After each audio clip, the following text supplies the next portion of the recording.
तुम्हें एक ऐसी छोटी दुकान मिनी स्टोर विरासत में मिली है जो अपनी मर्जी से एक पोस्ट एपोक्लिप्टिक वर्ल्ड और असली दुनिया के बीच यात्रा कर सकती है। तुम्हें लगा था कि वहां पहुंचते ही जॉम्बीज की भीड़ तुम्हें टुकड़े टुकड़े कर देगी, लेकिन उस छोटी दुकान के पास एब्सोल्यूट डिफेंस है। इसलिए तुम वहां ऐसी चीजें सोने के दाम पर बेचने लगते हो जो असल दुनिया में लगभग बेकार हैं। इंस्टेंट नूडल्स, मिनरल वाटर और सॉसेजेस। एपोकलिप्स की उजड़ी और खतरनाक जमीन पर तुम अपना खुद का कमर्शियल एम्पायर बनाने वाले हो। इसी पल तुम अपने गर्म होते फोन को पकड़े हुए हो और अपनी गर्लफ्रेंड की ठंडी आवाज सुन रहे हो। हम अलग हो रहे हैं। तुम्हें डिग्री लिए 3 साल हो चुके हैं, लेकिन तुमने न सिर्फ 3 बार नौकरी बदली, बल्कि तुम्हारे पास जरा सी भी बचत नहीं है।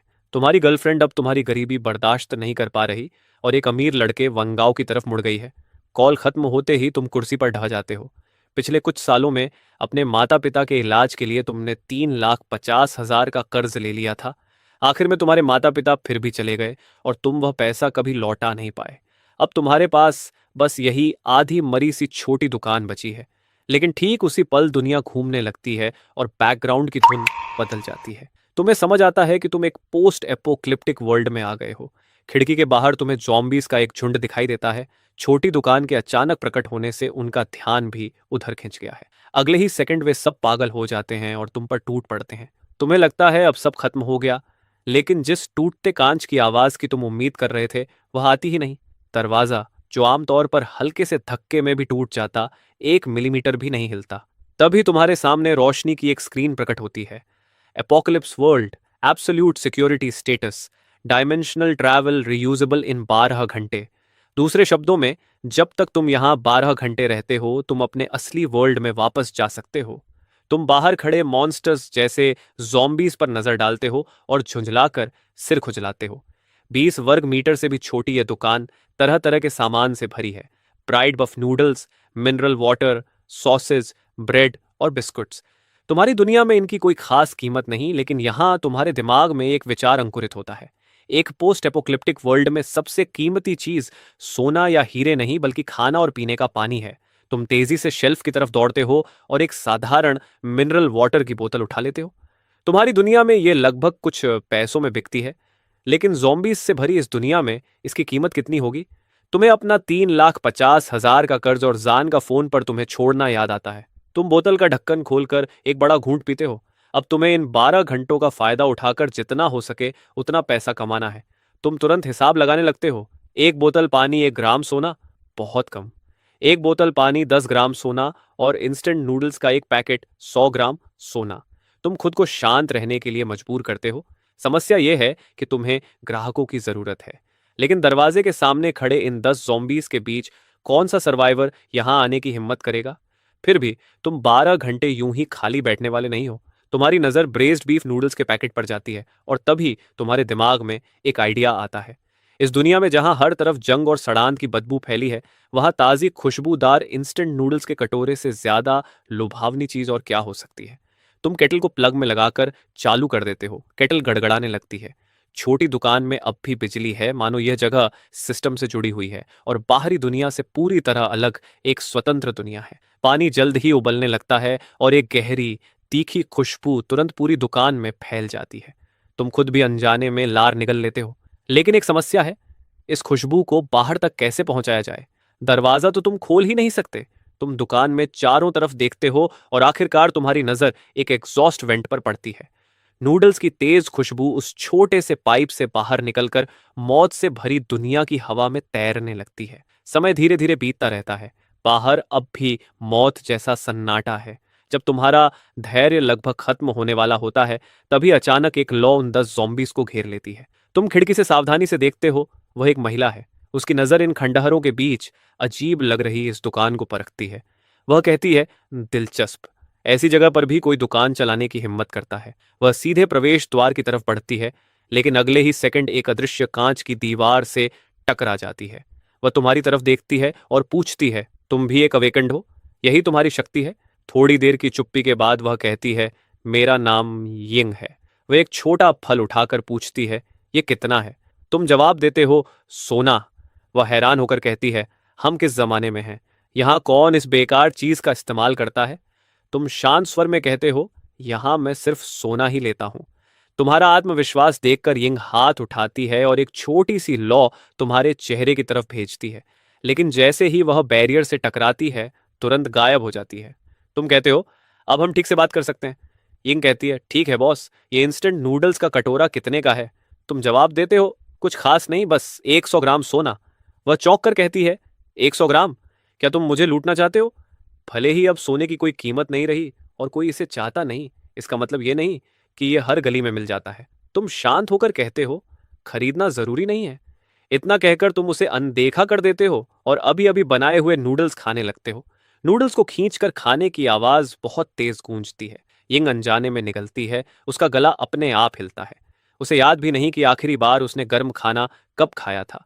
आमतौर पर वह बस कैंड फूड और एनर्जी बार्स से गुजारा करती है जो उसे कहीं कहीं मिल जाती है। वह खाना बस उसे जिंदा रखता है, उसमें जरा सा भी स्वाद नहीं होता। उसी समय उसका पेट हल्के से गुर्राता है। आवाज बहुत हल्की है, लेकिन इस गहरे सन्नाटे में वह किसी गरज की तरह गूंजती है। यिंग के गाल तुरंत लाल हो जाते हैं। तुम ऐसे दिखाते हो जैसे कुछ सुना ही नहीं और आराम से अपने स्वादिष्ट नूडल्स खाते रहते हो। वह झिझकते हुए कहती है, मेरे पास अभी इतना सोना नहीं है, क्या मैं बाद में भुगतान कर सकती हूँ? तुम ठंडे स्वर में कहते हो, यह दुकान उधार नहीं देती। तुम यहाँ दान करने नहीं आए हो और वैसे भी 12 घंटे बाद तुम इस दुनिया से चले जाओगे। कौन जाने वो फिर लौटकर पैसे दे भी पाएगी या नहीं। आखिर में तुम नूडल्स का आखिरी कौर निगलते हो और संतोष भरी डकार लेते हो।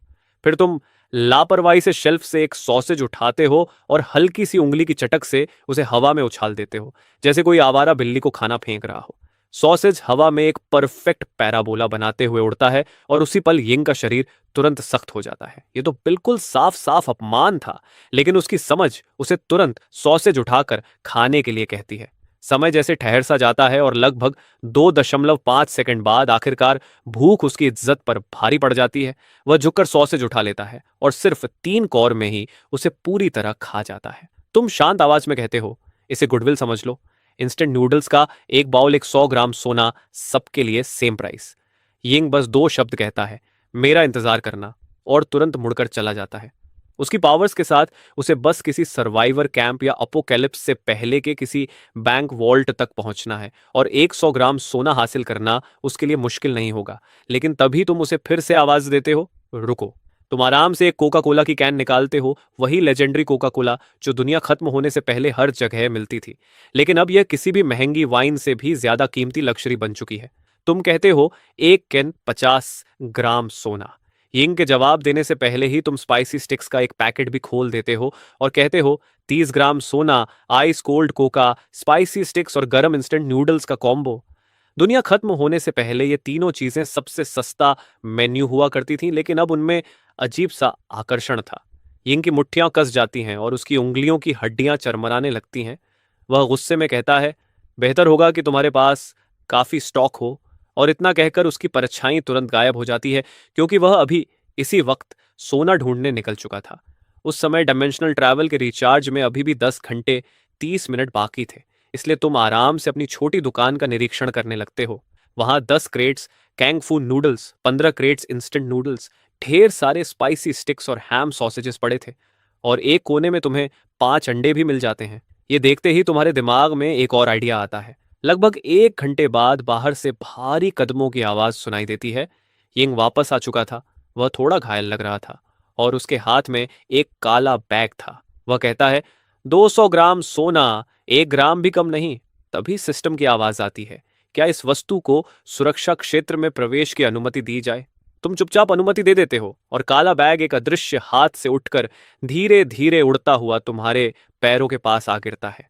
यह देखकर यिंग की आंखें सिकुड़ जाती हैं, क्योंकि यह आदमी उसकी कल्पना से भी ज्यादा रहस्यमय था। सामान गिनने के बाद तुम braised beef noodles, ice cold Coca और स्पाइसी स्टिक्स निकालते हो और फिर यिंग के सामने ही पानी उबालते हो। थोड़ी ही देर में नूडल्स तैयार हो जाते हैं और तुम भाप छोड़ते हुए बोल को दरवाजे तक ले जाते हो। यिंग सोचता है कि अब तुम उसे बोल दे दोगे, लेकिन तभी तुम अचानक रुक जाते हो और अपनी जेब से एक अंडा निकालकर उसे देखते हुए कहते हो, सुंदर लेडी, अगर इसमें एक एक भी डाल दूं तो? यिंग पूछता है, कितने का? तुम जवाब देते हो, 50 ग्राम सोना। यह सुनते ही यिंग भड़क जाता है। एक अंडे के लिए 50 ग्राम सोना? क्यों ना तुम सीधे लोगों को लूट ही लो। लेकिन तुम बिल्कुल शांत रहते हो और कहते हो, लेना जरूरी नहीं है, ये घर के एक्स हैं, स्पेशल कस्टमर्स के लिए रिजर्व्ड। और इतना कहकर तुम अंडा वापस रखने का नाटक करते हो। तभी यिंग तुरंत बोल उठता है, रुको। एक पावरफुल फ्लेम अवेकेंड होने के नाते वह हमेशा वही रहा था जिसके सामने लोग झुकते थे, लेकिन आज वह बस अपमान सहता जा रहा था। वह अपनी कमर से बंधी छोटी लेदर पाउच में हाथ डालता है और कबूतर के अंडे जितना एक क्रिस्टल निकालता है जो उसकी हथेली पर चमक रहा था। वह कहता है, मेरे पास अभी और सोना नहीं है, ये लो और इसके बदले वह एग दे दो। तुम भौं चढ़ाकर सोचते हो, ये क्या अजीब चीज है। तुम मना करने ही वाले थे कि तभी एक लाइट स्क्रीन सामने आ जाती है। High energy object detected, primary zombie essence detected. इस ट्रांजैक्शन को स्वीकार करने की सिफारिश की जाती है। उसी पल तुम्हें समझ आता है कि तुम पूरी तरह गलत सोच रहे थे, क्योंकि तुम लगातार 3,50,000 के कर्ज को चुकाने के बारे में सोचते रहे, जबकि असल में इस दुकान का असली मकसद इन एसेंस कोर्स को इकट्ठा करना है।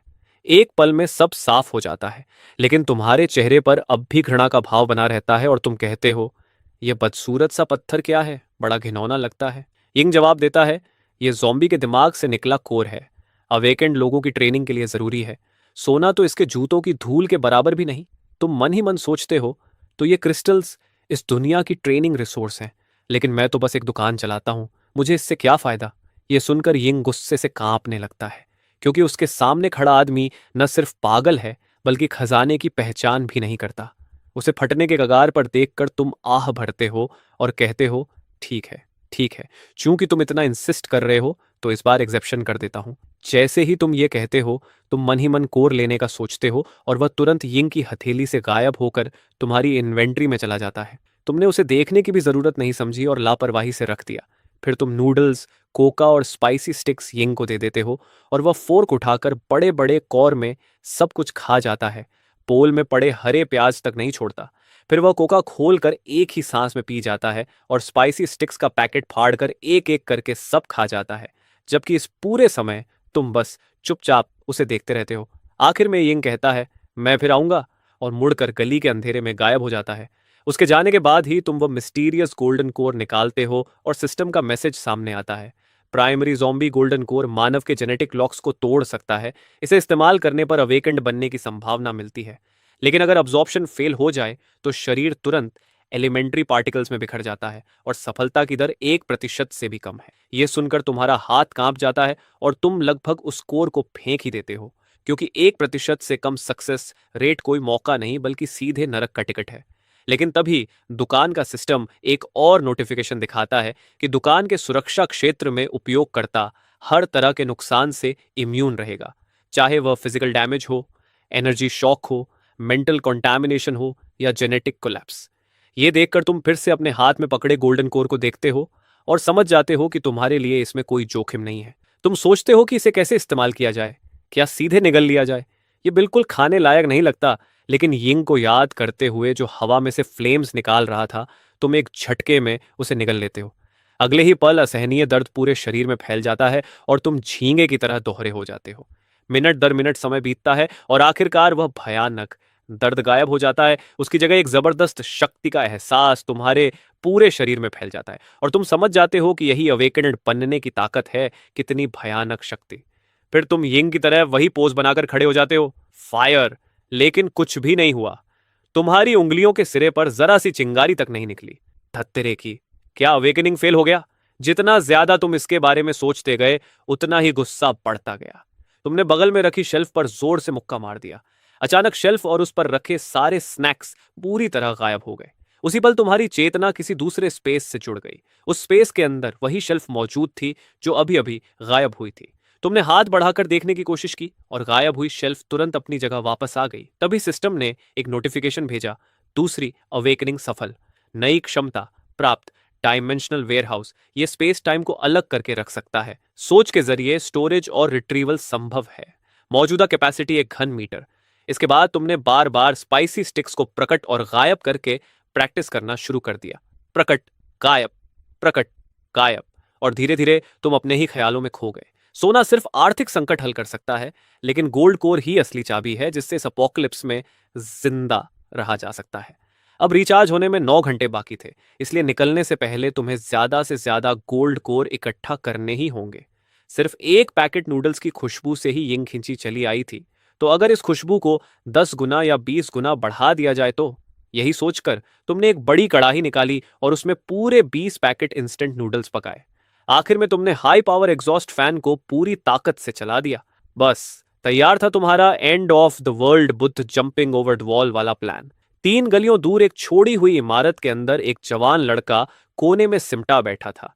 एक चेहरे पर निशान वाला आदमी अपनी बंदूक की नली साफ कर रहा था। तभी चश्मा पहने एक आदमी चिंतित आवाजों में बोला, टाइगर, च्याओलू के घाव और भी खराब हो गए हैं। अगर हमें दवा नहीं मिली तो मुझे डर है कि वह। टाइगर नाम का वह निशान वाला आदमी चुपचाप सिर हिलाने लगा। इस इलाके का सारा खाना बहुत पहले ही लूट लिया गया था, और जहां तक दवाइयों की बात थी, इस दुनिया में वह ऐसी विलासिता थी जिसके बारे में सोचना भी मुश्किल था। लेकिन ठीक उसी समय एक बेहद ललचाने वाली खुशबू उनके पास तक पहुंच गई। टाइगर, बाहर कोई नूडल्स पका रहा है, चुप रहो। उसकी समझ जोर जोर से चिल्ला रही थी कि यह एक जाल है। अपोकैलिप्स के बीच जो भी इंसान इतनी खुलेआम खाना पकाने की हिम्मत करता है, वह या तो पागल होता है या फिर बेहद ताकतवर शिकारी। फिर भी इतने समय से भूख से तड़प रहा उसका शरीर जोर जोर से गुड़गुड़ाने लगा। उसे ढूंढो और खा लो। चश्मा पहने आदमी भी बेचैन हो गया। टाइगर, हमारे पास ज्यादा समय नहीं है। अगर देर हो गई तो हमें सूप भी नहीं मिलेगा। टाइगर अच्छी तरह जानता था कि अगर ऐसा ही चलता रहा तो वे तीनों आखिरकार भूख से मर जाएंगे। आखिर उसकी आंखों में एक दृढ़ चमक उभरी। वे कई गलियों को पार करते हुए आगे बढ़े और अंत में एक छोटी सी सुपर एट के सामने पहुंचे। दरवाजे के ठीक सामने एक विशाल कड़ाही रखी थी जिसमें इंस्टेंट नूडल्स और सैसेज उबल रहे थे, और तुम दरवाजे के फ्रेम से टिके आराम से खड़े थे। जाल? बिल्कुल जाल। तीनों ने मुश्किल से निगलते हुए लार रोकी, लेकिन आगे बढ़ने की हिम्मत नहीं हुई। तभी टाइगर ने देखा कि सड़क के दूसरी तरफ एक छोड़ी हुई गाड़ी के पीछे कोई आदमी छिपा हुआ है। उसने भी इस समूह को देख लिया था और जल्दी से उन्हें चुप रहने का इशारा किया। टाइगर ने ध्यान से चारों ओर देखा तो उसे और भी लोग छिपे हुए दिखे। पहली मंजिल की खिड़की पर बाईं तरफ कोई था। दाईं गली में कूड़ेदानों के पीछे धातु की चमक दिखाई दे रही थी। कम से कम 4 और समूह भी उसी खुशबू से खिंचे चले आए थे। और तुम दुकान के अंदर खड़े पहले से जानते थे कि काफी लोग इकट्ठा हो चुके हैं। तुमने आराम से कहा, काफी देर से देख रहे हो, भूख नहीं लगी? तुम्हारी आवाज ज्यादा तेज नहीं थी, फिर भी हर छिपे हुए आदमी के कानों तक साफ पहुंच गई। लेकिन कोई जवाब नहीं आया। तुमने कड़ाही से सॉसेज का एक टुकड़ा निकाला और मुंह में डालते हुए कहा, मैं खुला हूं, आराम से व्यापार करते हैं। मेरे पास नूडल्स, पानी और सॉसेजेस हैं, हिस्से भी बड़े हैं, पेट भर जाएगा। छोड़ी हुई गाड़ी के पीछे छिपा आदमी आखिर खुद को रोक नहीं पाया। पेमेंट कैसे करेंगे? तुमने शांत स्वर में कहा, गोल्ड कोर या गोल्ड बॉक्सेस। ये सुनकर सब चौंक गए। गोल्ड बॉक्सेस समझ में आते थे, वह एक सुरक्षित मुद्रा थी, लेकिन इस पोस्ट एपोक्लिप्टिक दुनिया में सोने की कीमत स्टील की प्लेट से भी कम रह गई थी। तभी कूड़ेदानों के पीछे से गुस्से भरी आवाज आई, यह हमसे मजाक कर रहा है। इस लड़के का कोई व्यापार करने का इरादा नहीं है। चलो सब मिलकर इसे खत्म कर देते हैं और कड़ाही की चीजें बांट लेते हैं। यह सुनते ही माहौल और अजीब हो गया। सब तेजी से सोचने लगे, लेकिन तुमने सिर तक नहीं उठाया और आराम से नूडल्स खाते रहे। फिर तुमने कहा, कोशिश कर सकते हो, लेकिन याद रखो, जो हमला करेगा वह व्यापार का हक खो देगा। वह बस दूसरों को खाते पीते देखता रहेगा। कूड़ेदानों के पीछे वाला आदमी अब खुद को रोक नहीं पाया। मैं इन बेवकूफियों पर विश्वास नहीं करता। उसने पंप एक्शन शॉटगन निकाल ली। उसके पीछे से 2 और आदमी निकल आए जिनके हाथों में माचेते और लोहे की छड़ें थीं। सब लोग इंतजार कर रहे थे कि कोई पहला कदम उठाए ताकि देख सकें कि तुम असल में क्या कर सकते हो। उस आदमी ने एक पल भी नहीं सोचा और ट्रिगर दबा दिया, लेकिन गोली जैसे ही सुपर 8 से करीब 2.5 मीटर दूर पहुंची, वह किसी अदृश्य दीवार से टकरा गई। शुरू से अंत तक तुमने पलक तक नहीं झपकाई, बल्कि आराम से एक और सॉसेज निकालकर मुंह में डाल ली। पूरे इलाके में अजीब सा मौत जैसा सन्नाटा छा गया। माचेते और लोहे की छड़ पकड़े उसके दोनों साथी भी वहीं जमकर खड़े रह गए। तभी छोड़ी हुई गाड़ी के पीछे वाला आदमी कुछ समझता हुआ लगा। उसने सोचा, अगर फिजिकल अटैक काम नहीं करता तो नॉन फिजिकल अटैक का क्या होगा? उसकी हथेली में एक अदृश्य तरंग जमा होने लगी। आंखों से दिखाई न देने वाली मानसिक शक्ति तुम्हारी तरफ छोड़ी गई। ये उसकी साइकिक पेनिट्रेशन शक्ति थी। लेकिन जब वह मानसिक हमला सुपर 8 तक पहुंचा तो तुम्हारे कपड़ों की एक सिलवट तक नहीं हिली। अब सब समझ चुके थे। तुम्हारी दुकान के अंदर तुम अजय हो। टाइगर की पीठ ठंडे पसीने से भीग चुकी थी और उसे बेहद राहत महसूस हुई कि उसने जल्दबाजी में कोई कदम नहीं उठाया। तुमने आखिर नूडल्स खत्म किए और नजर कूड़ेदानों के पीछे वाले आदमी पर टिकाई। मैं पहले ही कह चुका हूं, जो हमला करेगा वह व्यापार का हक खो देगा। क्या कोई और कोशिश करना चाहता है? आसपास फिर से मौत जैसा सन्नाटा छा गया। तभी जब यह टकराव भरा माहौल सबको पागल करने वाला था, दूर से एडी की लयबद्ध आवाज सुनाई दी। वह आवाज धीरे धीरे पास आती गई और सबकी नजरें उसकी मालिक की ओर मुड़ गईं। ये यिंग है। टाइगर ने उस औरत को पहचान लिया, या यूं कहो कि इन खंडहरों के बीच उसे भूलना नामुमकिन था। जितने भी सर्वाइवर्स कुछ समय से इस अपोक्लिप्स में टिके हुए थे, उन्होंने रहस्यमयी के वाई यिंग के बारे में जरूर सुना था। एक हाई लेवल अवेकेंड जो आग को हथियार की तरह इस्तेमाल करती है। वह यहां क्या कर रही है? यिंग ने चारों तरफ देखते हुए कहा, काफी शोर मचा रखा है तुम लोगों ने। हमेशा कुछ गर्म दिमाग वाले होते हैं जो बात नहीं सुनते। मैं तुम सबको सलाह देती हूं कि अपने बुरे इरादे समेट लो, और तुम्हारे हाथों में जो कबाड़ पकड़ा है उसकी तो बात ही मत करो। यहां तक कि मैं भी इस छोटी सुप्रिटे को खरोंच तक नहीं पहुंचा सकती। पूरा इलाका फिर से मौत जैसी खामोशी में डूब गया। डब्ल्यू ने गहरी सांस ली और धीरे धीरे अपनी छिपने की जगह से बाहर आ गया। उसने अपनी दोनों हथेलियां खोलकर ऊपर उठा दी ताकि दिखा सके कि उसका कोई बुरा इरादा नहीं है। कोनों में छिपे बाकी सर्वाइवर्स भी एक एक करके बाहर आने लगे। यिंग ने अब उनकी तरफ ध्यान ही नहीं दिया। उसने अपनी बेल्ट से कुछ चीजें निकाली। 3 चमचमाते सोने के इनगट्स, हर एक काफी बड़ा था। उसने कहा, मुझे बिस्किट्स, कैंड फूड और पानी चाहिए। ऐसा खाना जो आसानी से ले जाया जा सके और लंबे समय तक रखा जा सके। उसके जैसे एलीट हंटर के लिए रेडी टू ईट इंडस्ट्रियल खाना सबसे तर्कसंगत चुनाव था। तुम्हें भी समझदार लोगों के साथ व्यापार करना पसंद था। तुमने जल्दी से कंप्रेस्ड बिस्किट, स्कैनर्ड मीट और बॉटल्ड वाटर निकाल दिए। सौदा आसानी से हो गया। सबकी आंखों के सामने यिंग ने खाना उठाया, मुड़ी और अंधेरे में गायब हो गई। फिर सबकी निगाहें दोबारा तुम्हारी तरफ मुड़ गईं। इस बार उनमें न शक था न दुश्मनी, सिर्फ शुद्ध इच्छा।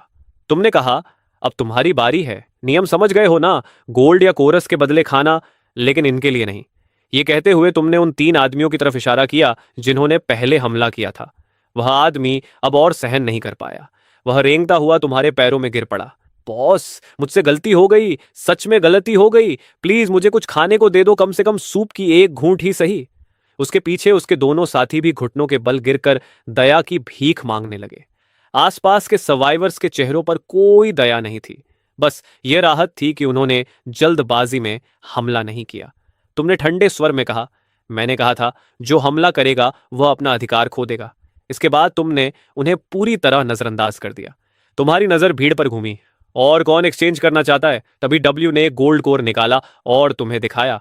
बस तुम्हारे ख्याल से वह कोर हवा में उछलकर सीधा तुम्हारी जेब में जा गिरा। तुमने एक शब्द भी नहीं कहा। तुम मुड़े और 3 बड़े कटोरे निकाले जो नूडल्स और सॉसेजेस से भरे हुए थे। जैसे ही डब्ल्यू ने कटोरा हाथ में लिया, उसने ऐसी गर्माहट महसूस की जो उसने बहुत समय से नहीं महसूस की थी। तीनों आदमी तुरंत अपने कटोरे में मुंह डालकर जोर जोर से नूडल्स खाने लगे। एक के शुरू करते ही बाकी लोग भी खुद को रोक नहीं पाए। बॉस, मैं भी एक्सचेंज करना चाहता हूं। मैं भी, मेरे पास गोल्ड कोर है। यहां तक कि वह आदमी जिसने पहले तुम पर हमला किया था, वह भी धीरे से आगे आया। उसने चुपचाप एक गोल्ड कोर निकाला। आंख उठाकर देखने की भी हिम्मत नहीं हुई। तुमने उसका पेमेंट स्वीकार किया और बिना किसी भाव के उसे भी एक कटोरा दे दिया। एक बार जब व्यापार की धारा खुल जाती है तो उसे बंद करना मुश्किल होता है। किसी ने सोने के गहने निकाले, किसी ने अलग अलग साइज के गोल्ड कोर्स। जल्द ही तुम्हारे काउंटर के नीचे दर्जनों कोर्स जमा हो गए और बड़ी कड़ाही के नूडल्स धीरे धीरे खत्म होने लगे। लेकिन उसी समय पहले वाले 3 आदमी पूरी तरह निराशा में डूब गए। उनमें से एक अचानक चिल्लाया, अगर हमें नहीं मिलेगा तो किसी को भी नहीं मिलेगा। वह तुरंत एक कमजोर दिखने वाले सर्वाइवर पर टूट पड़ा। नूडल्स और सूप जमीन पर फैल गए। जो लोग खा रहे थे वे सब रुक गए और उस आदमी को बर्फ जैसी ठंडी और गुस्से भरी नजरों से घूरने लगे जिसने नियम तोड़ा था। तुमने भी नूडल्स परोसना बंद कर दिया और यह तमाशा देखने लगे। तभी अचानक आग की एक चमक कौंधी। वह आदमी चीखने का मौका भी नहीं पा सका। उसका पूरा शरीर एक मुट्ठी राख में बदल गया। उसके दोनों साथियों का भी वही हाल हुआ। सब कुछ सिर्फ 3 सेकंड में खत्म हो गया। एक पल में तीनों आदमी पूरी तरह गायब हो गए। यिंग धीरे धीरे अंधेरे से बाहर आई और बोली, मुझे नियम तोड़ने वाले लोग बिल्कुल पसंद नहीं। तुमने फ्रिज से कोका कोला की एक कैन निकाली और यिंग की तरफ उछाल दी। तुमने कुछ नहीं कहा और फिर से कड़ाही में नूडल्स चलाने लगे। व्यापार पूरी तरह शांत और व्यवस्थित तरीके से चलता रहा। टबी और उसके दोनों साथी अपना नूडल्स खत्म कर चुके थे, यहां तक कि उन्होंने सूप की एक बूंद भी नहीं छोड़ी। खंडहरों के हर कोने से लोग आते रहे। सुपर 80 की शेल्फ आश्चर्यजनक गति से खाली होती गई। कोई कीमत की शिकायत नहीं कर रहा था और कोई समस्या भी नहीं खड़ी कर रहा था। आखिरकार तुमने दुकान का सारा सामान बेच दिया। यिंग खाली कोका कोला कैन फेंकते हुए तुम्हारे पास आई और बोली, अब तो तुम काफी अमीर हो गए हो, पता नहीं अगली बार कब लौटोगे। उसने तुम्हें गहरी नजर से देखा, फिर मुड़ी और अंधेरे में गायब हो गई। जब सब लोग चले गए तो पूरा इलाका फिर से शांत हो गया। बस एक ख्याल से तुमने अपना डायमेंशनल वेयरहाउस खोल दिया। अंदर रखा सोना 100 किलो से भी ज्यादा हो चुका था और कुल 33 गोल्ड कोर्स भी थे। गोल्ड कोर निगलने पर भयानक दर्द होता है, लेकिन तुमने एक पल भी नहीं सोचा और सभी कोर्स एक साथ निगल लिए। इस बार दर्द से ज्यादा एक अकल्पनीय ऊर्जा का तूफान उमड़ा। अगर तुम सुपर 80 के अंदर नहीं होते तो ये ऊर्जा शायद तुम्हें तुरंत चिथड़े चिथड़े कर देती। भयंकर दर्द के बीच तुमने आखिरी बूंद तक उस ऊर्जा को एब्जॉर्ब कर लिया। जब तुमने दोबारा आंखें खोलीं तो छत पर उड़ते हुए एक कीड़ा दिखाई दिया। जो पंख पहले बहुत तेज लगते थे, अब असामान्य रूप से धीमे लग रहे थे। दरवाजे के पीछे जॉम्बीज की गुर्राहट सुनाई दे रही थी और हवा में खून और गीली मिट्टी की गंध साफ महसूस हो रही थी। तुम्हारी इंद्रियां अविश्वसनीय स्तर तक तेज हो चुकी थीं। तुमने पास की शेल्फ की तरफ हवा में पकड़ने जैसा इशारा किया। हल्की सी कंपन के बाद शेल्फ धीरे धीरे हवा में उठने लगी। यह डायमेंशनल वेयरहाउस की शक्ति नहीं थी, बल्कि टेलीकिनेसिस थी। तुमने तुरंत अवेकेंड सिस्टम की स्क्रीन खोली। डायमेंशनल वेयरहाउस, मौजूदा कैपेसिटी 1000 क्यूबिक मीटर, नई अवेकेंड एबिलिटी टेलीकिनेटिक कंट्रोल जो 50 किलो से कम वजन की चीजों को दूर से नियंत्रित कर सकती है। यानी तुमने दूसरी क्षमता भी जागृत कर ली थी। इसके बाद तुम शांति से काउंटडाउन खत्म होने का इंतजार करने लगे। जैसे ही स्पेस में डिस्टॉर्शन की वही अनुभूति वापस आई, तुम अपने असली दुनिया में लौट आए। जंग और सड़ांत की अजीब गंध गायब हो चुकी थी। उसकी जगह मिट्टी और घास की ताजा खुशबू थी। सिस्टम ने सूचना दी, dimensional traversal complete. Current world Earth, अगली ट्रेवर्सल से पहले का समय 12 घंटे। अभी सूरज भी नहीं उगा था। तुम अपने फोल्डिंग बेड पर वापस लौटे और कुछ घंटे सो गए। सुबह 9 बजे तुम एंटीक मार्केट की एक पुरानी दुकान पर पहुंचे। बॉस, क्या आप सोना खरीदते हैं? दुकानदार ने पूछा। कितनी प्यूरिटी है और ये कहां से आया है? तुमने कोई जवाब नहीं दिया और सीधे एक गोल्ड इंगट निकालकर मेज पर रख दिया। धातु के टकराने की भारी आवाज सुनते ही दुकानदार सीधा खड़ा हो गया। उसने लगभग 10 मिनट तक उन इंगॉट्स को ध्यान से जांचा, फिर सिर उठाकर बोला, माल अच्छा है, एक ही दाम 5800। तुमने कहा, 7 लाख दोस्त, ये दाम बहुत ज्यादा है। मैं भी रिस्क ले रहा हूं और कुछ लोगों को हिस्सा भी देना पड़ता है। 7 लाख की पेशकश सुनकर दुकानदार लगभग आधा मिनट चुप रहा। फिर तुम्हारे अकाउंट में 7 लाख का ट्रांसफर आ गया।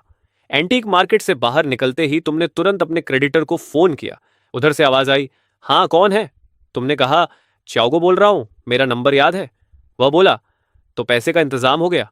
तुमने जवाब दिया, हाँ। उसने कहा, सिटी के वेस्ट में अबैंडन्ड सीमेंट फैक्ट्री नंबर 3, दोपहर 3 बजे पैसे लेकर आना और अकेले आना। 3 बजे सीमेंट फैक्ट्री में ब्याव खड़ा था और उसके पीछे उसके 7 से 8 आदमी थे। वह हंसते हुए बोला, तू सच में अकेला आने की हिम्मत कर गया? तुमने कहा, पैसे और प्रोमिसरी नोट निकाल। ब्याव चौड़ी मुस्कान के साथ बोला, आजकल कीमतें बहुत बढ़ गई हैं, मेरे लोगों को भी खाना पड़ता है। उसने 5 उंगलियां उठाई। 5 लाख? तब मैं तेरे सामने ही प्रोमिसरी नोट जला दूंगा। तुम्हें नियम न मानने वाले लोग बिल्कुल पसंद नहीं थे। तुमने शांत आवाज में कहा, मैं 3,50,000 लौटाने वाला था, लेकिन अब सिर्फ 2 लाख दूंगा। तुम्हारी आवाज ऊंची नहीं थी, लेकिन वहां मौजूद हर आदमी ने साफ सुन लिया। ब्याव का चेहरा जम गया। उसे अपने कानों पर विश्वास नहीं हुआ। उसने पूछा, तूने कितने कहा? तुमने दोहराया, 2 लाख, 1 पैसा ज्यादा नहीं। तभी उसके एक आदमी ने चिल्लाकर कहा, इस कमीने को खत्म कर देता हूं। उसने लोहे की रॉड उठाकर तुम्हारे सिर पर वार किया, लेकिन जो होना चाहिए था वह नहीं हुआ। रॉड तुम्हारे सिर से 10 सेंटीमीटर पहले ही रुक गई, क्योंकि तुमने उसे एक हाथ से आसानी से पकड़ लिया था। अगले ही पल वह आदमी ऐसे दूर जा गिरा जैसे किसी ट्रक ने टक्कर मार दी हो। सीमेंट फैक्ट्री में दर्द की चीखें गूंज उठीं। ब्याव आखिरकार होश में आया और चिल्लाया, सब मिलकर हमला करो, इसे खत्म कर दो। लेकिन चाहे वे कितने भी थे, तुम्हारे कुछ ही वारों के सामने टिक नहीं पाए। कुछ ही सेकंड में कई गुंडे ब्याव के पैरों के पास पड़े कांप रहे थे, गुस्से से नहीं, डर से। ब्याव घबराकर बोला, रुक जाओ, पास मत आना, मेरे बॉस। उसने जल्दी से प्रॉमिसरी नोट का कागजों का पुलिंदा निकाल लिया। उसकी आंखों के सामने तुमने 2 लाख ट्रांसफर कर दिए। तुमने कहा, पहले 3,50,000 होने चाहिए थे, अब इसकी कीमत सिर्फ 2 लाख है। फिर तुमने प्रॉमिसरी नोट फाड़ दिया और वहां से चले गए। मामला खत्म हो चुका था। तुम्हारे पास इससे ज्यादा जरूरी काम थे। तुम यूज्ड कार मार्केट गए और थोड़ी ही देर बाद एक सेकंड हैंड वैन चलाते हुए शहर के सबसे बड़े फूड होलसेल मार्केट की तरफ निकल पड़े। होलसेल सुपरमार्केट में घुसते ही एम्प्लॉय के कुछ कहने से पहले ही तुमने कहा, नमस्ते, मुझे 200 cartons instant noodles, 100 cartons ham sausages, 200 cartons compressed biscuits, 100 cartons canned beef और 500 कार्टन्स मिनरल वाटर चाहिए। मात्रा सुनकर कर्मचारी चौंक गया, लेकिन जल्दी ही सामान तैयार करने लगा, क्योंकि जो ग्राहक पैसे देता है वही राजा होता है। पूरा सामान वैन में लोड करने में तुम्हें पूरा दिन लग गया। डिमेंशनल ट्रांसफर में सिर्फ 2 घंटे बाकी थे। कल की पहली डील में बहुत सारा सोना आखिरी समय में रूइन से इकट्ठा किया गया था। अगर ज्यादा प्रॉफिट चाहिए तो क्वांटिटी बढ़ानी होगी और अलग अलग स्ट्रॉन्गहोल्ड्स के साथ कोऑपरेशन करना होगा। सोना इकट्ठा करना उनका काम होगा। अपने अंदर बढ़ती ताकत को महसूस करते हुए तुम्हें अपने पुराने जीवन से एक अजीब सा अलगाव महसूस होने लगा। बचे हुए 2 घंटों में तुमने फैसला किया कि पुराने जीवन को अलविदा कहने के लिए एक शानदार खाना खाया जाए। इसलिए तुम शहर के सबसे लग्जूरियस रेस्टोरेंट पहुंच गए। सामने खड़ी लग्जरी कार्स के मुकाबले तुम्हारी वैन बिल्कुल अजीब लग रही थी। यहां तक कि वैलेट को लगा कि तुम सिर्फ पार्किंग इस्तेमाल करने आए हो। वह बोला, सर, यहाँ। लेकिन तुमने जेब से सोयाबीन के दाने जितनी छोटी गोल्ड नगेट निकाली और उसके हाथ में रख दी। मेरी गाड़ी पार्क करो, और अगर काम ठीक से नहीं किया तो तुम्हारी टांगें तोड़ दूंगा। सोने की वह छोटी सी नगेट हाथ में लेते ही विलेत सन्न रह गया। तुम बिना उसकी तरफ देखे सीधे रेस्टोरेंट के अंदर चले गए। अंदर सॉफ्ट लाइटिंग थी, लोग एलिगेंट कपड़ों में थे, सब कुछ इतना शांत और शानदार लग रहा था, बिल्कुल उस अपोकैलिप्स से उल्टा जिसे तुम अभी अभी छोड़कर आए थे। तुम मेन्यू देख ही रहे थे कि पास से एक महिला की आवाज आई, च्याओगो। वह तुम्हारी एक्स गर्लफ्रेंड जान थी और उसके साथ खड़ा आदमी था वांगाओ, एक अमीर हेयर।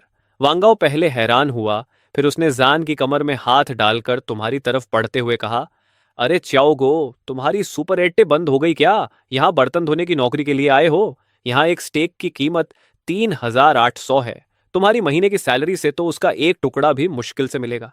तुमने शांत स्वर में वेटर से कहा, यहाँ बहुत शोर है, अपने शेफ से कहो कि अपनी स्पेशलिटीज तैयार करे।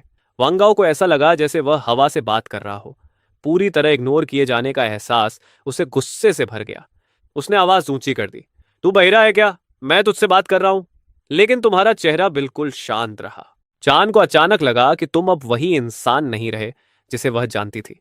तभी रेस्टोरेंट मैनेजर वेन शेंग जल्दी से आ गया और बोला, सर, कृपया शांत हो जाइए, बाकी ग्राहकों को डिस्टर्ब मत कीजिए। मैनेजर को देखकर वांगाओ का घमंड और बढ़ गया। वह बोला, मैनेजर जो, सही समय पर आए हो। यह कैसा रेस्टोरेंट है? अब कोई भी अंदर आ सकता है क्या? ऐसे आदमी को यहां बैठने देना तुम्हारे रेस्टोरेंट का लेवल गिरा देता है। मैनेजर जो वांगाओ को अच्छी तरह जानता था। वह शहर के रियल एस्टेट टाइकून का बेटा था, लेकिन उसने तुम्हारे असामान्य शांत स्वभाव को भी नोट किया। इसलिए उसने बिना घमंड और बिना चापलूसी के वांगो से कहा, मिस्टर वांग, हमारा रेस्टोरेंट सभी ग्राहकों के साथ बराबरी से व्यवहार करता है। फिर वह अचानक तुम्हारी तरफ मुड़ा और 90 डिग्री झुककर बोला, मिस्टर चियाओगो, मैं दिल से माफी चाहता हूं। हमारी सर्विस की कमी से आपका भोजन खराब हुआ, इसके लिए मैं सच में क्षमा चाहता हूं। उसने तुरंत एक वेटर को बुलाया और तुम्हें प्राइवेट लाउंज में ले जाने को कहा। शुरुआत से अंत तक तुमने वंगाओ की तरफ एक बार भी देखने की जरूरत नहीं समझी। वंगाओ कुछ और कहना चाहता था, लेकिन उसे मैनेजर जो ने बीच में ही रोक दिया। मिस्टर वांग, मैं आपसे तुरंत यह हंगामा बंद करने को कहता हूं, नहीं तो मुझे सिक्योरिटी बुलानी पड़ेगी और आपको तथा इस लेडी को यहां से जाने के लिए कहना पड़ेगा। प्राइवेट लाउंज में तुम्हारे सामने तरह तरह के शानदार और महंगे डिशेस परोसे गए। पहले के समय में तुम्हें यहां खाने का हक भी नहीं मिलता, लेकिन अब जब तुमने छक लिया तो तुम्हें एहसास हुआ कि इसमें कोई खास बात भी नहीं है। खाना खत्म करने के बाद तुम वापस अपनी सुपरेट लौट आए। अगले डायमेंशनल ट्रांसफर में अब सिर्फ 150 सेकंड बाकी थे। समय खत्म होते ही शहर की जानी पहचानी हलचल धीरे धीरे धुंधली पड़ गई और उसकी जगह फिर से अपोकलिप्स की मौत जैसी खामोशी ने ले ली। ट्रांसफर का रिचार्ज टाइम जो पहले 12 घंटे था, अब घटकर 11 घंटे रह गया था। तुमने अंदाजा लगाया कि जैसे जैसे ट्रांसफर्स की संख्या बढ़ेगी, शायद तुम असली दुनिया और पोस्ट अपोकलिप्टिक दुनिया के बीच अनलिमिटेड बार आ जा सकोगे। तुम्हें महसूस हुआ कि कई निगाहें तुम्हारी तरफ उठ रही हैं। पिछली बार के सर्वाइवर्स ने इस मिस्टीरियस सुपर एटी की खबर फैला दी थी, इसलिए अब यहां आने वाले लोग भूखे और अकेले बचे हुए लोग नहीं, बल्कि अलग अलग ऑर्गेनाइजेशंस के स्काउट्स थे। करीब 10 मिनट बाद एक आदमी तुम्हारी दुकान के पास आया। उसके कंधे पर असॉल्ट राइफल टंगी हुई थी। वह दरवाजे के सामने रुककर बोला, मेरा नाम स्कॉर्पियन है। मैं पीछी बैस्टियन की तरफ से आया हूं। मैं तुमसे बात करना चाहता हूं। तुमने पूछा, किस बारे में? स्कॉर्पियन बोला, हमारे बैस्टियन को बहुत सारे सप्लाईज चाहिए। खाना, पानी, दवाइयां, हथियार, एम्यूनिशन, हम सब कुछ खरीदेंगे। तुमने शांत स्वर में कहा, मैं हथियार नहीं बेचता। स्कॉर्पियन के चेहरे पर जरा भी निराशा नहीं आई, मानो उसे पहले से अंदाजा हो। उसने जेब से एक गोल्ड इंगेट निकाला और काउंटर पर रख दिया। ये एडवांस है, हम तुम्हारे साथ लॉन्ग टर्म पार्टनरशिप करना चाहते हैं। उम्मीद है तुम हमें थोड़ा अच्छा प्राइस दोगे। तुमने कहा, मेरे दाम सबके लिए एक जैसे हैं। उसी समय उसके पीछे की छाया में हल्की हलचल हुई। स्कॉर्पियन ने हाथ उठाकर शांत रहने का इशारा किया। हम पूरी तरह सीरियस हैं। तुमने कुछ नहीं कहा, बस हवा में हाथ बढ़ाकर शेल्फ पर रखी एक कैंड बीफ की डिब्बी की तरफ इशारा किया। वह डिब्बी धीरे धीरे हवा में तैरती हुई काउंटर पर आ गई। स्कॉर्पियन की आंखों की पुतलियां सिकुड़ गईं। टेलीकिनेसिस। अब तक वह समझता था कि तुम्हारी असली ताकत बस तुम्हारी दुकान की अटूट डिफेंस है, लेकिन अब उसे पता चला कि तुम खुद भी एक बेहद ताकतवर अवेकंड हो। उसने कहा, एक गोल्ड इंगट के बदले एक पूरा क्रेट कैंड फूड, लेकिन हमें सही मात्रा जाननी होगी कि तुम्हारे पास कुल कितना सामान है। तुम हल्का सा हंसे, उंगलियां चटकाईं और अचानक जमीन पर मिनरल वाटर की बोतलों का पहाड़ प्रकट हो गया। यह दृश्य देखकर स्कॉर्पियन का दिमाग लगभग 2 से 3 सेकंड के लिए ब्लैंक हो गया। तुमने फिर उंगलियां चटकाईं और कंप्रेस्ड बिस्किट्स का एक और पहाड़ सामने आ गया। इस बार स्कॉर्पियन ने मुश्किल से लार निकली। उसे समझ आ गया कि तुम्हारे पास सिर्फ टेलीकाइनेसिस नहीं बल्कि स्पेशियल एबिलिटी भी है। उसने पूछा, कीमत क्या है? तुमने कहा, एक गोल्ड इनगोट में पूरा क्रेट कैंड फूड, लेकिन इतनी बड़ी क्वांटिटी तैयार करने में समय लगेगा। गोल्ड कॉइन्स से तुम शेल्फ पर रखे सामान को पीस बाय पीस खरीद सकते हो। अगर बड़ी क्वांटिटी चाहिए तो अलग तरह की कीमत चुकानी होगी। स्कॉर्पियन बोला, अफिनिटी को करेंसी की तरह इस्तेमाल नहीं किया जा सकता। यही अवेकंड की शक्ति का स्रोत है और हमारे बेस की नींव भी। तुमने कंधे उचकाए। वह तुम्हारी समस्या है, मेरी नहीं। इतना कहते ही दोनों सामान के पहाड़ अचानक गायब हो गए। इस पूरे सौदे का नियंत्रण हमेशा तुम्हारे हाथ में था। अगर स्कॉर्पियन यह डील स्वीकार नहीं करता तो बाकी बेसिस जरूर करेंगे और आखिर में पीछी बैस्टियन खुद ही कमजोर होकर खत्म हो जाएगा। स्कॉर्पियन ने कहा, हमें एक एग्जैक्ट एक्सचेंज रेट चाहिए। तुमने कहा, एक गोल्ड इंगट और 10 गोल्ड कॉइन्स में पानी का क्रेट और बिस्किट्स का दाम उससे दुगुना। स्कॉर्पियन ने मुट्ठियां भींच लीं। उसकी उंगलियों की हड्डियां तक चरमराने लगीं। यह सिर्फ महंगा सौदा नहीं बल्कि खुली लूट जैसा था। उसने गहरी सांस ली और खुद को शांत करते हुए बोला, मुझे अपने लीडर को रिपोर्ट देनी होगी। इस गोल्ड इनगट को जानकारी की फीस समझ लो। तुमने सिर हिलाया और इनगट जेब में रख लिया। स्कॉर्पियन कुछ बोले बिना अंधेरे में लौट गया। तुम काउंटर के पीछे खड़े होकर पहले से साफ काउंटर को यूं ही पहुंचने लगे। करीब 10 मिनट बाद फिर 3 परछाइयां सामने आईं। उनमें से एक मध्यम उम्र का आदमी था जिसने चश्मा पहना हुआ था। उसके पीछे 2 सैनिक खड़े थे। उसने कहा, नमस्ते, मेरा नाम जे है। लोग मुझे प्रोफेसर जे कहते हैं। मैं लाइट हाउस शेल्टर से आया हूं। तुम चुपचाप उसे देखते रहे। वह बोला, इकोनॉमिक नजरिए से देखा जाए तो तुम्हारा यह बिजनेस मॉडल लंबे समय तक टिकाऊ नहीं है। अगर बेसिस इतना सोना खोते रहे तो वे आखिरकार कोलैप्स हो जाएंगे और तब तुम अपना सामान किसे बेचोगे? तुमने शांत स्वर में कहा, जो बचेगा उसकी कीमत और बढ़ जाएगी। प्रोफेसर जे के चेहरे की मुस्कान जम गई। उसने कहा, तुम्हें सिस्टम या फ्यूचर की कोई परवाह नहीं, क्योंकि कीमत तय करने की ताकत सिर्फ तुम्हारे पास है। तभी यिंग अंधेरे से बाहर आई। एक गोल्ड कॉइन काउंटर पर गिरा। तुमने बिना कुछ कहे सेल्फ हीटिंग राइस का एक डिब्बा, कैंड बीफ और 2 मिनरल वाटर की बोतलें रख दी। यिंग ने सामान उठाया और बिना कुछ बोले वापस अंधेरे में चली गई। पूरी ट्रांजैक्शन बिल्कुल खामोशी में हुई और प्रोफेसर जे का तथाकथित लॉजिकल एनालिसिस मजाक बनकर रह गया। फिर तुमने कहा, एक गोल्ड इनगॉट और 10 गोल्ड कॉइन्स में क्रेट। अगर बड़ी क्वांटिटी चाहिए तो एक्स्ट्रा देना होगा। अभी तुम लोगों की बेकार बातों में मेरे 3 मिनट बर्बाद हुए, इसलिए अब 15 गोल्ड बॉक्सेस लगेंगे। प्रोफेसर जे ने बिना हिचकिचाहट कहा, हम मानते हैं। उसके लिए साफ था कि शायद तुम वेस्टलैंड के सबसे ताकतवर अवेकेंड नहीं हो, लेकिन तुम्हारी सुपर 80 पूरी तरह इनविंसिबल है। उसने जेब से मिलिट्री कम्युनिकेटर निकाला और कहा, ल्यू, तुरंत 3 गोल्ड इनगट्स और 15 गोल्ड बॉक्सेस लेकर आओ। करीब 20 मिनट बाद दूर से इंजन की आवाज सुनाई दी। क्लैंग। 2 भारी मेटल क्रेट्स तुम्हारे सामने रखे गए। एक में गोल्ड इनगट्स भरे थे और दूसरे में 15 गोल्ड बॉक्सेस। तुमने भी दूसरी तरफ पानी के क्रेट्स फेंक दिए। सौदा पूरा होते ही अंधेरे से एक और आकृति उभरी। स्कॉर्पियन वापस आ गया था। इस बार उसके साथ 20 लोगों की पूरी टीम थी। लगभग इंस्टिंक्टिवली दोनों ग्रुप्स ने एक दूसरे पर हथियार तान दिए। स्कॉर्पियन बोला, हम वह सब लाए हैं जो तुमने मांगा था। कई क्रेट्स खोले गए, उनमें सिर्फ गोल्ड इनगट्स ही नहीं बल्कि 20 गोल्ड बॉक्सेस भी थीं। ये तुम्हारे मांगे हुए से 10 ज्यादा हैं। इस सीधे जेस्चर से स्कॉर्पियन साफ साफ अपनी इंटेंशंस दिखा देता है। प्रोफेसर जे का चेहरा एकदम पीला पड़ जाता है, जैसे किसी लाश का हो। लगता है उसके लिए हालात ठीक नहीं है। वही पुराने अंदरूनी कॉन्फ्लिक्ट्स फिर से सामने आ गए हैं। तुम हाथ हिलाते हो और अपने डायमेंशनल वेयरहाउस से कंप्रेस्ड बिस्किट्स का एक ढेर और बीफ के कैंड बॉक्सेस की कुछ क्रेट्स बाहर निकालते हो। ये तुम्हारे लिए है। ये देखकर स्कॉर्पियन की सांस एक पल के लिए तेज हो जाती है। उसका दांव सच में काम कर गया। वह तुरंत गहराई से तुम्हारे सामने झुकता है, फिर मुड़कर प्रोफेसर जे की तरफ देखता है और कहता है, हम रॉक वाले यहां सिर्फ व्यापार करने आए हैं। हम झगड़ा नहीं चाहते, लेकिन अगर फेयर यहां लड़ना चाहता है तो हम चुनौती स्वीकार करने के लिए तैयार हैं। ये सुनते ही स्कॉर्पियन के आदमी एक साथ अपनी राइफल्स रेडी कर लेते हैं। फेयर का आदमी दांत भींचते हुए कुछ शब्द थूकता है। हम जा रहे हैं। तुम चुपचाप पूरा दृश्य देखते रहते हो। यह सब काफी इंटरेस्टिंग है। एक तरफ फेयर जो टेक्नोलॉजी और नॉलेज पर आधारित है, और दूसरी तरफ रॉक जो ताकत और डिसिप्लिन को मानता है। फेयर के जाने के बाद स्कॉर्पियन एक बार फिर तुम्हें झुककर सलाम करता है और जल्दी से वहां से चला जाता है। इन दो ट्रांजैक्शंस की वजह से तुम्हें फिर से 100 किलोग्राम सोना मिल चुका है। लेकिन यह सन्नाटा ज्यादा देर नहीं रहता। इस बार 3 अलग अलग दिशाओं से 3 कॉन्वॉय आ रहे हैं। हर तरफ से ज़ॉम्बीज की चीखें गूंजने लगती हैं और तीनों फैक्शंस लगभग एक ही समय पर आदेश देते हैं, लड़ाई के लिए तैयार हो जाओ। एक तरफ हैवी मशीन गन्स और असॉल्ट राइफल्स की गोलियों की बरसात शुरू हो जाती है। दूसरी तरफ अवेकेंड लोग आग के गोले और बर्फ के नुकीले स्पाइक्स फेंकते हैं। जब आखिरी ज़ॉम्बी को भी सिर में गोली मारकर गिरा दिया जाता है तो चौक पर थोड़ी देर के लिए फिर से शांति लौट आती है। तभी एक आदमी आगे बढ़कर कहता है, बॉस, हम टोमाहॉक वाले आपसे बात करना चाहते हैं। दूसरा आदमी कहता है, हम आर्क वाले भी पूरी सिंसियरिटी के साथ आए हैं। तुम शांत आवाज में कहते हो, लाइन में खड़े हो जाओ। टोमाहॉक इस डिस्ट्रिक्ट को असल में कंट्रोल करने वाले ग्रुप्स में से एक है, इसलिए उनका आदमी नाराज होकर कहता है, कब से हमें लाइन में खड़ा होना पड़ने लगा?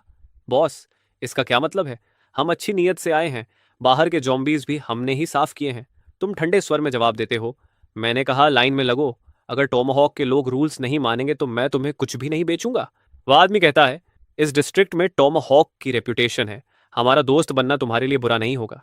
तुम बिना भाव के जवाब देते हो, मेरे लिए एक दोस्त ज्यादा या कम होने से फर्क नहीं पड़ता। या तो रूल्स मानो या फिर चले जाओ। यह सुनकर वे कहते हैं, इससे हमारी इज्जत चली जाएगी। तभी एक गंजा विशालकाय आदमी जोर से सांस छोड़ता है, जैसे उसने कोई फैसला कर लिया हो। वह हाथ घुमाकर अपने आदमियों को आदेश देता है, माल लेकर आओ, आज पहले खरीदारी मैं करूंगा। टोमाहॉक के 2 सदस्य एक भारी मेटालिक क्रेट उठाकर आगे आते हैं। तुम तुरंत कहते हो, किसी ने रूल्स तोड़े हैं, ट्रांजैक्शन खत्म। इतना कहकर तुम हाथ हिलाते हो और सारी गुड्स वापस डायमेंशनल वेयरहाउस में रख देते हो। एक ही पल में पूरी शॉप खाली हो जाती है। बाकी 2 फैक्शंस गुस्से से उस गंजे कोलोसस को घूरने लगते हैं। वह गरज कर कहता है, मैं सोना और गोल्ड बॉक्सेस लेकर आया हूं तुम्हारा सम्मान करने, और तुम उसे ठुकरा रहे हो। इस डिस्ट्रिक्ट में जब टोमाहॉक बोलता है तो कोई मना नहीं करता। तुम खुद को क्या समझते हो? तुम ठंडे स्वर में कहते हो, मुझे भौंकने वाले कुत्ते पसंद नहीं। वह चिल्लाता है, फायर खोल दो, इस दुकान को मलबे में बदल दो। तुरंत गोलियों की बारिश सुपरटे पर होने लगती है, लेकिन सारी गोलियां एक अदृश्य शील्ड से टकराकर रुक जाती हैं। तुम घोषणा करते हो, आज से मैं टोमाहॉक को एक भी रिसोर्स नहीं बेचूंगा और तुम्हारे सिर पर 100 बीफ के कैनेट बॉक्स का इनाम रखता हूं। यह सुनते ही टोमाहॉक के सारे सदस्य जम जाते हैं। तुम बस हाथ हिलाते हो और जमीन पर 100 बीफ के कैंड बॉक्सेस का ढेर प्रकट हो जाता है। तुरंत सबकी नजरें उस गंजे कोलोसस की तरफ मुड़ जाती है। वह चिल्लाता है, तुम सब बगावत करना चाहते हो, मैं टोमाहॉक का नंबर 3 हूं। तभी आर्चे का आदमी बोलता है, इस फाइटर को हम ले लेंगे। रूचे का आदमी भी कहता है, हम भी। गंजा आदमी चिल्लाता है, तुम भी मुझे धोखा दोगे? उसके आदमी एक दूसरे को हिचकिचाहट भरी नजरों से देखने लगते हैं। कोई उसकी आंखों में देखने की हिम्मत नहीं करता। आखिर अपोकलिप्स की दुनिया में लॉयल्टी सबसे बेकार चीज होती है। अचानक एक तेज धार वाली ब्लेड उसके सीने में घुस जाती है और हमला करने वाला कोई और नहीं बल्कि उसका अपना सेकंड होता है। वह हक्का बक्का होकर पूछता है, ये क्यों? उसका सेकंड बिना भाव के जवाब देता है, नंबर 3, भाइयों को भी खाना चाहिए। फिर वे सुपरेटे की तरफ मुड़ते हैं और कहते हैं, हमने उसे खत्म कर दिया। अब ये डील हमारी है। तुम शांत स्वर में कहते हो, मैंने कहा था कि मैं टॉमहॉक को कोई रिसोर्स नहीं बेचूंगा। तुम लोगों ने अपने ही नंबर 3 को मार दिया और आखिर में कुछ भी हासिल नहीं किया। अगर ये लोग अब टोमाहॉक के सदस्य नहीं हैं तो भी मैं टोमाहॉक से कोई व्यापार नहीं करूंगा। बाकी लोग इसमें शामिल नहीं हैं। तभी एक आदमी आगे बढ़कर कहता है, मेरा नाम बेलू है, मैं आर्ची शेल्टर का लॉजिस्टिक्स ऑफिसर हूं और आर्ची की तरफ से मैं आपको आधिकारिक तौर पर हमारे साथ जुड़ने का निमंत्रण देता हूं। रूच का आदमी भी कहता है, हम भी काबिल दोस्तों का स्वागत करते हैं। उधर टॉमहॉक का सेकंड तेजी से सोचता है और कहता है, हम आर्क में शामिल होने के लिए तैयार हैं। उसके पीछे खड़े करीब 15 आदमी एक साथ हथियार नीचे कर देते हैं। तुम काउंटर पर टिके टिके आराम से हाथ उठाते हो और एक 100 बीफ के कैंड बॉक्सेस का पहाड़ सीधे उस सेकंड के सामने आ गिरता है। वह चालाकी से बेल्लू के पास जाता है और कहता है, सुपरवाइजर बेल्लू, आर्ची की प्रोटेक्शन के बदले हम ये कैंड बीफ आपको वेलकम गिफ्ट के तौर पर देना चाहते हैं। रूचे के सदस्य लालच भरी नजरों से देखते हैं लेकिन कुछ करने की हिम्मत नहीं करते। अब कोई भी विरोध करने की हिम्मत नहीं करता। बेल्लू काउंटर के सामने लाइन में खड़ा हो जाता है और रूचे का आदमी शुचू भी चुपचाप उसके पीछे खड़ा हो जाता है। तुम पूछते हो, क्या चाहिए? बेलू कहता है, कंप्रेस्ड बिस्किट्स, पानी और इंस्टेंट न्यूडल्स। वह दो क्रेट्स खोलता है जिनके अंदर 50 गोल्ड बार्स और 20 गोल्ड बॉक्सेस होते हैं। ट्रांजैक्शन खत्म होने के बाद भी वह तुरंत नहीं जाता और पूछता है, बॉस, क्या आप प्री ऑर्डर्स लेते हैं? तुम कहते हो, हाँ, क्या चाहिए? वह कहता है, एंटीबायोटिक्स और कोल्ड मेडिसिन जितना ज्यादा हो सके। तुम जवाब देते हो, वापस जाओ, एक लिस्ट बनाकर लाओ और पहले एडवांस दे देना, अगली बार मैं माल लेकर आऊंगा। इसके बाद रूचे के सुचो की बारी आती है। वह भी मेडिसिन प्री ऑर्डर करने के साथ साथ टोबैको और अल्कोहल भी मांगता है। जब ये ट्रांजैक्शंस खत्म हो जाते हैं तो कुछ अकेले लोग भी ट्रेड करने लगते हैं। कोई गोल्ड ज्वेलरी देता है, कोई छोटी गोल्ड बॉक्सेस। लेकिन तभी एक आदमी तुम्हारे साथ ट्रेड करने के लिए एक अलग ही चीज निकालता है, कार बैटरी। इस दुनिया की बैटरीज की एनर्जी डेंसिटी और लाइफ स्पैन तुम्हारी दुनिया की बैटरीज से लगभग 2 गुना ज्यादा एडवांस्ड है। तुम्हें अचानक एहसास होता है कि शुरू से ही तुमने इस दुनिया को सिर्फ एक गोल्ड माइन और वेंडिंग मशीन की तरह देखा था और उस टेक्नोलॉजी को पूरी तरह नजरअंदाज कर दिया था जो इस दुनिया के पास कैटास्ट्रोफी से पहले मौजूद थी। तुम मुड़ते हो और 2 पीसेस ब्रेड, एक बॉटल मिनरल वाटर और 2 सॉसेजेस बाहर निकालते हो। आसपास के सर्वाइवर्स यह देखकर पूरी तरह स्टन्ड रह जाते हैं। वे फुसफुसाते हैं, इतना सब दे रहा है? तुम कहते हो, अब से मैं इस तरह की बैटरी भी लूंगा। भीड़ के पीछे कुछ लोन वुल्फ्स चुपचाप एक घेरा बनाकर उस आदमी को घेर लेते हैं। वह आदमी अपने हाथों में भारी फूड कार्गो को कसकर पकड़े हुए है। उसका शरीर जोर जोर से कांप रहा है। उसके दिमाग में चल रहा है कि यह खाना उम्मीद नहीं बल्कि मौत का संकेत भी हो सकता है। तुम ठंडे स्वर में कहते हो, मुझे उससे एक सवाल पूछना है। अगर किसी ने जरा भी हरकत की तो मैं उसकी सिर के बदले कुछ और कैंड बीफ के क्रेट्स देने में बिल्कुल हिचकिचाऊंगा नहीं। ये सुनते ही भीड़ और वे लोन वुल्फ्स सब वहीं जम जाते हैं। आखिर टोमाहॉक का नंबर 3 अभी भी ज्यादा दूर नहीं पड़ा है। तुम पूछते हो, तुम्हारा नाम क्या है? वह जवाब देता है, जोयुआन। तुम फिर पूछते हो, ये बैटरी कहाँ से आई? वह कहता है, टियंग टेक्नोलॉजी पार्क से। मैं टियंग टेक्नोलॉजी में बैटरी इंजीनियर था। ये बैटरी लेन चेन मॉडल है। यह हमारी कंपनी का फ्लैगशिप प्रोडक्ट है। कैटेस्ट्रॉफी के समय हम एक बहुत बड़े ऑर्डर का प्रोडक्शन अभी अभी खत्म कर चुके थे और कंपनी के वेयर हाउस में अभी भी कम से कम कई 10,000 बैटरीज रेडी पड़ी हैं। लेकिन पार्क के हजारों एम्प्लॉयज ज़ॉम्बीज बन चुके हैं। तुम सिर हिलाते हो और सोचते हो कि अगर तुम्हें प्रोडक्शन चेन दोबारा बनाने का मौका मिल जाए और इस चेन की एक्सेप्शनल परफॉर्मेंस का इस्तेमाल कर सको तो अपने ओरिजिनल वर्ल्ड में एनर्जी रेवोल्यूशन तक शुरू कर सकते हो। तुम पूछते हो, अगर प्रोडक्शन लाइन नष्ट हो चुकी हो तो क्या तुम इस बैटरी की पूरी टेक्निकल डेटा निकाल सकते हो, यानी रॉ मटेरियल्स की फॉर्मूलाज और प्रोसेसिंग प्रोटोकॉल समेत सब कुछ? जूयन कहता है, पूरी डेटा पार्क के सर्वर में है। जब तक मुझे सर्वर एक्सेस मिल जाए मैं सारी डेटा एक्सट्रैक्ट कर सकता हूं। यह सुनकर तुम्हारी नजर उस पर पूरी तरह बदल जाती है। वह कोई गिरा हुआ इंजीनियर नहीं बल्कि चलता फिरता वॉल्ट की है।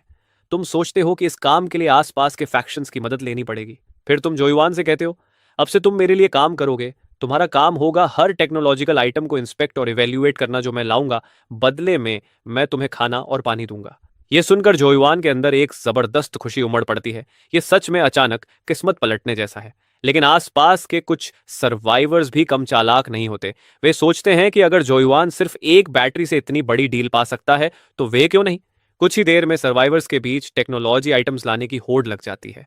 कोई मिलिट्री ड्रोन के टूटे हुए बॉडी से मदरबोर्ड लाता है, कोई सील्ड बायोलॉजिकल सैंपल कूलर और कोई आधी जली हुई साइंटिफिक जर्नल का हिस्सा।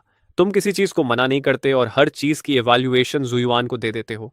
ये ट्रेडिंग रात देर तक चलती रहती है। तभी अचानक अंधेरे को चीरती हुई दो तेज हेडलाइट्स दिखाई देती हैं और एक पावरफुल इंजन की गूंज सुनाई देती है। बेल्लू और शूचू लगभग एक साथ गाड़ी से उतरते हैं और कई क्रेट्स जो सोने के बार्स और गोल्ड बॉक्सेस से भरे हैं जमीन पर रख देते हैं। बेल्लू कहता है, यह हमारी फैक्शंस आर्ची और रूच का एडवांस पेमेंट है।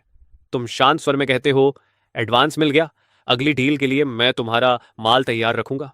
बेलू और शूचो एक साथ झुककर बहुत सम्मान से सलाम करते हैं, लेकिन डील खत्म होने के बाद भी दोनों जाने की जल्दी में नहीं लगते। उनकी नजर जोयुआन और जमीन पर पड़े टेक्नोलॉजी जंग के ढेर पर टिक जाती है। तुम शांत स्वर में कहते हो, उत्तर दिशा के रुइंस में तियान के टेक्नोलॉजी पार्क है। वहां लेन चेन बैटरीज के दसियों हजार यूनिट्स पड़े हैं, लेकिन उस एरिया में 5,000 से ज्यादा जोम्बीज घूम रहे हैं। बेल्लू चौंक कर पूछता है, बॉस आपका मतलब? तुम कहते हो, मैं तुम्हें अमीर बनने का मौका दे रहा हूं, मैं फंडिंग दूंगा, तुम लोग मैन पावर दोगे, पार्क को साफ करोगे और वहां के सर्वर्स और सेंट्रल यूनिट्स को इंटैक्ट हालत में मेरे पास लाओगे। यह सुनकर बेलू और शुचौ के दिमाग तेजी से दौड़ने लगते हैं। रिस्क बहुत बड़ा है, लेकिन रिवॉर्ड भी उतना ही बड़ा है। और सबसे महत्वपूर्ण बात यह है कि इससे उस मिस्टीरियस ट्रेडर के साथ उनका मजबूत कनेक्शन बन सकता है। रूचे का आदमी तुरंत कहता है, रूचे यह मिशन लेती है, यह हमारे रीपर स्क्वाड के लिए काम है। रूइंस में हमारी इंडिविजुअल कॉम्बैट स्ट्रेंथ सबसे मजबूत है, मिशन सफल होगा। तभी आर्चे का आदमी वंगफेंग कहता है, इतनी जल्दी निष्कर्ष मत निकालो, आर्क के पास रूइंस की सबसे एडवांस टेक्नोलॉजी है। हैकिंग टीम, डिसमेंटलिंग और ट्रांसपोर्ट सब हम कर सकते हैं। फ्लॉलेस मिशन की गारंटी सिर्फ हम दे सकते हैं। तभी रॉक फैक्शन का आदमी जेसी आगे बढ़कर कहता है, तियंग टेक्नोलॉजी पार्क का मिशन हम रॉक लेते हैं। हमारे पास सबसे ज्यादा अवेकेंड फाइटर्स हैं और हम सर्वर को इंटैक्ट वापस लाने की गारंटी देते हैं। वंगफेंग हंसकर कहता है, 5,000 जोम्बीज के बीच?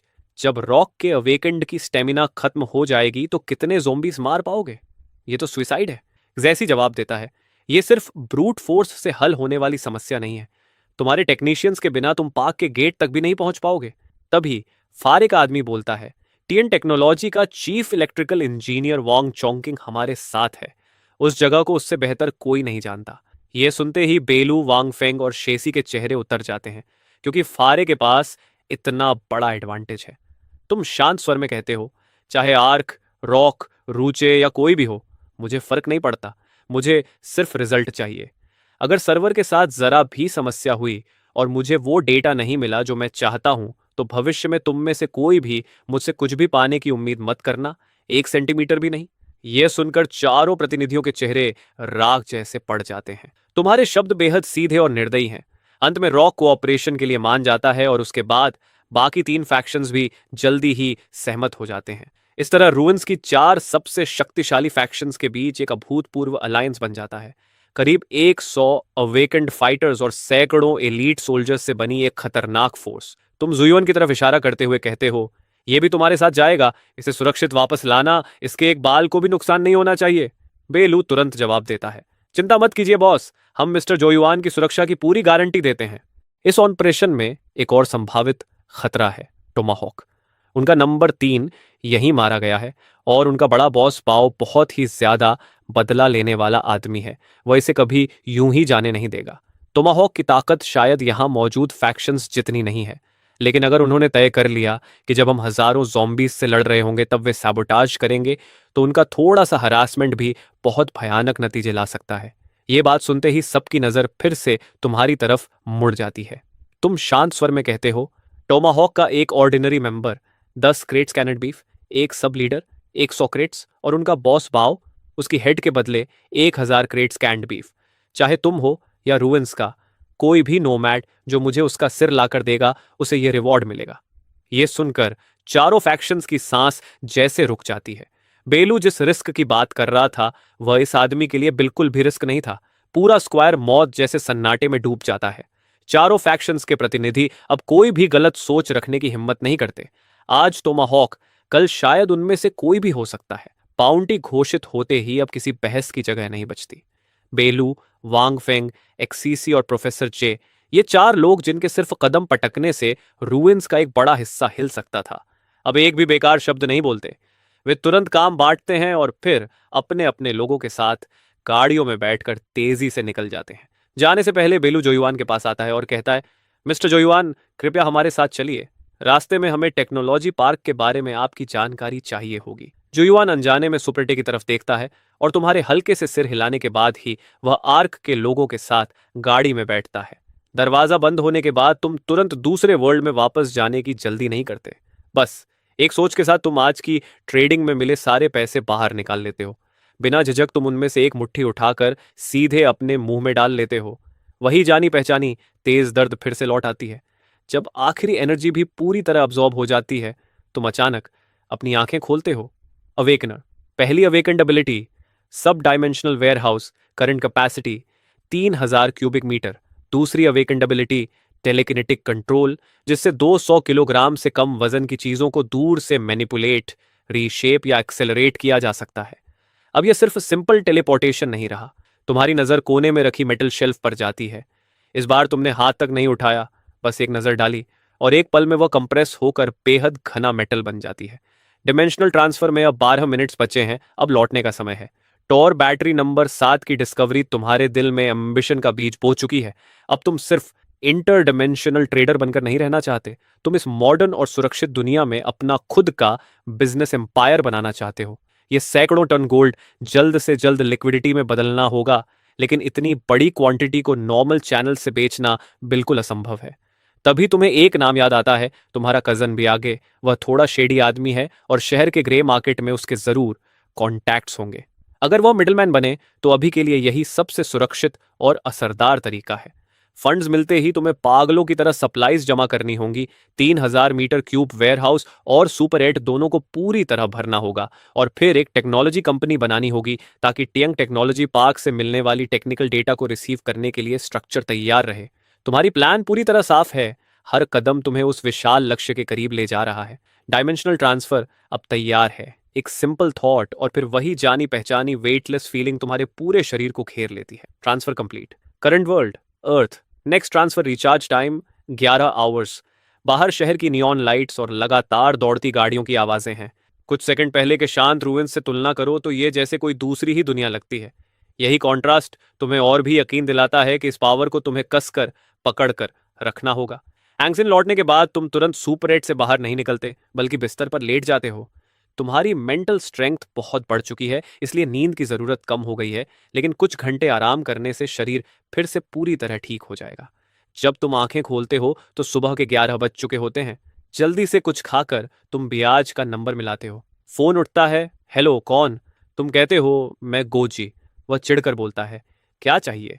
तुम कहते हो, मेरे पास एक बैच गुड्स है जिसे बेचना है। वह हिचकते हुए पूछता है, माफ करना पूछ रहा हूं, ये लीगल है ना? तुम शांत स्वर में कहते हो, थोड़ा रिस्क है पर ज्यादा नहीं। उसी सीमेंट फैक्ट्री में मिलो जहां पिछली बार मिले थे, अकेले आना। वह तुरंत कहता है, ठीक है, समय पर पहुंचूंगा। समय जल्दी गुजर जाता है और अब 3 बजे हैं। वही सीमेंट फैक्ट्री, लेकिन इस बार सोफे पर तुम बैठे हो। बीएच तय समय पर पहुंचता है और तुम्हारे सामने खड़ा हो जाता है। वह डर के मारे ठीक से सांस भी नहीं ले पा रहा। वह पूछता है, जी जी, माल कहाँ है? तुम आराम से एक कैनवस बैग से 500 ग्राम का एक गोल्ड बार निकालते हो। बियाज की आंखें सिकुड़ जाती हैं। 500 ग्राम का गोल्ड बार कीमती जरूर है, लेकिन कोई भी बड़ी ज्वेलरी शॉप इसे हैंडल कर सकती है। मगर तभी तुम बैग को थोड़ा खोलते हो और अंदर गोल्ड बार्स का ढेर दिखता है। बियाज वहीं जम जाता है। ये एक नहीं बल्कि पूरे 20 गोल्ड बार्स हैं। हर एक 500 ग्राम का, कुल 10 किलोग्राम गोल्ड। उसका पूरा शरीर कांपने लगता है। वह बुदबुदाता है, ये तो जैसे बैंक रॉबरी या आर्मर्ड ट्रक लूट जैसा है। और फोन पर तुमने कहा था, छोटा रिस्क। उसके मन में डर भर जाता है। इसे छूना भी ऐसा है जैसे सीधे गिलोटीन का टिकट ले लेना। वह घबरा कर कहता है, भाई गोजी, क्या आप मेरी जान लेना चाहते हो? मैं इसे कैसे हैंडल करूं? वह चुप हो जाता है। तुम्हारी आंखों में देखने की भी हिम्मत नहीं करता। उसे पूरा यकीन हो चुका है कि वह किसी खतरनाक क्रिमिनल से डील कर रहा है। तुम ठंडे स्वर में कहते हो, इतनी सी गोल्ड क्वांटिटी भी हैंडल नहीं कर सकते, और कहते हो कि तुम्हें पैसे की जरूरत है। इतनी सिंपल डील भी नहीं कर सकते? ब्याज हकलाकर कहता है, मास्टर गो, इतनी बड़ी डील, सच में मैं इसे छूने की हिम्मत नहीं कर रहा। तुम शांत स्वर में जवाब देते हो, चिंता मत करो, ये गोल्ड बिल्कुल क्लीन है, इस पर कोई ट्रेस नहीं है। मैं बस इतना आलसी हूं कि हर एक गोल्ड बार को अलग अलग बेचने का झंझट खुद नहीं करना चाहता, समझे? मास्टर गो, क्या क्या मैं एक फोन कर सकता हूं? अपने किसी कांटेक्ट को बुला सकता हूं? तुम हल्का सा हाथ हिलाकर इशारा करते हो। ब्याओ जी ऐसे खुश हो जाता है जैसे उसे माफी मिल गई हो। वह तो फोन करने के लिए दूर जाने की हिम्मत भी नहीं करता और स्पीकर ही ऑन कर देता है। हेलो ब्याओ सोय, क्या हाल है? दूसरी तरफ से आवाज आती है। हाँ बोलो, क्या हुआ? ब्याओ के थोड़ा घबरा कर पूछता है। सुनो, हाल ही में यहाँ आसपास गोल्ड से जुड़ा कोई मामला हुआ है क्या? कोई बड़ी डील? फोन के उस पार वाला थोड़ा हैरान हो जाता है, लेकिन सीधा जवाब देता है।